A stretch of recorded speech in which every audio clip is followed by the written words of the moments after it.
Ganito na din ba ang radiator nyo? Yan. Yuping-yupi. At saka yung condenser.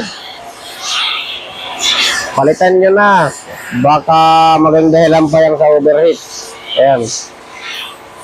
Kasi tumutukod na dyan yung yung auxiliary fan. Ayan nakakabit. Tumutukod na dito. Saka yung condenser ng aircon, maging dahilan pa yan sa wala nang lamig.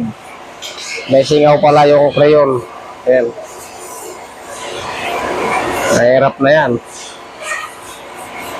Kasi yan sa dahilan. Bakit nag-overheat? At dapat napansin natin. Ayan, backlash. Backlash na siya mga guys. Ayan. Dahilan sa uminit at umibirit. Ang fan kasi may dikit dito. Auxiliary fan. Natama na siya.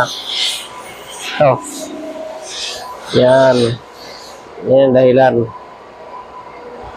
At nadikit na siya sa radiator. Ngayon ang ginawa natin, pinaklas, pinalitan ng bago. Palitan na ng bago yan. Yan. Dahilan din yan. Ganito.